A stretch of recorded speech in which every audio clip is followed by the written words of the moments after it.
Hi, my name is Senga Lindsay. I'm a landscape architect from Vancouver, British Columbia. We're here down under in New Zealand, and today we're going to talk about a Japanese garden. And this is a 14th to 15th century garden from the Muromachi period. And this garden was primarily used for study and meditation. So let's take a look at some of the design principles of this garden and how we can apply it to our own gardens. Japanese gardens, in essence, are about simplicity.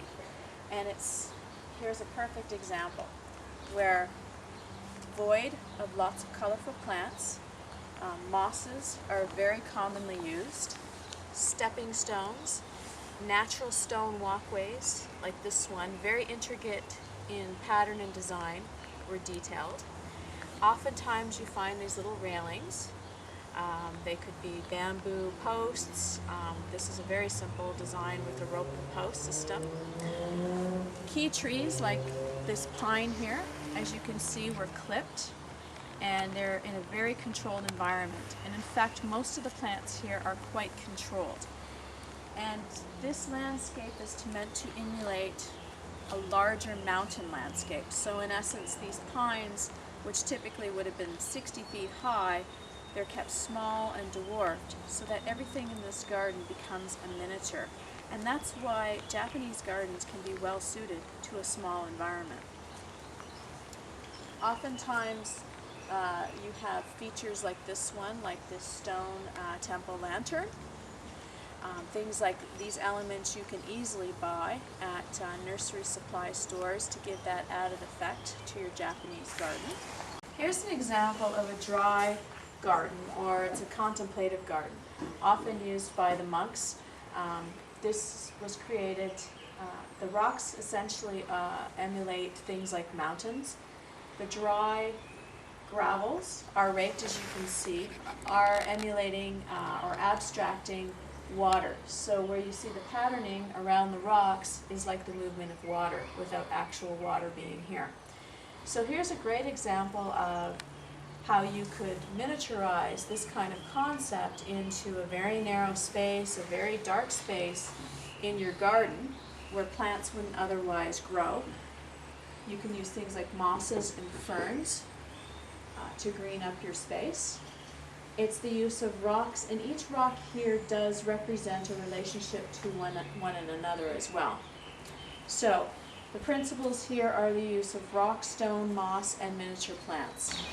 And here's an example of the Japanese garden that uses water as opposed to what we just saw, the dry garden. These ponds were actually historically used for tea ceremonies.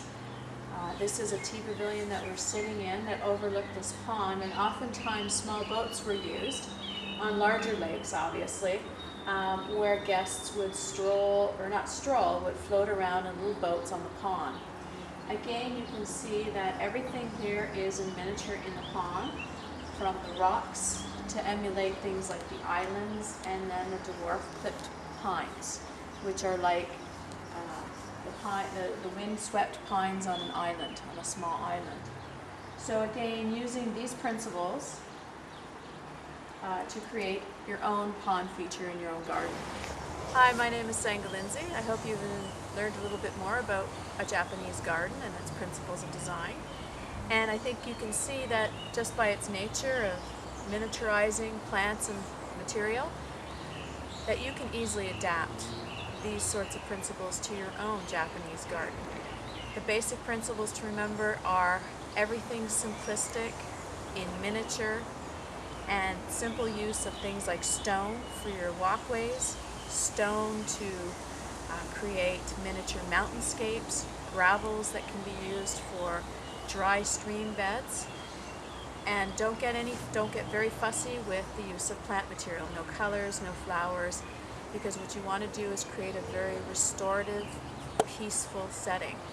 And if you want to be a little more adventurous, then the last water feature that I showed you can also be reduced in miniature, using, again, rocks and plants and trees that you can create your own mini oasis in your own backyard.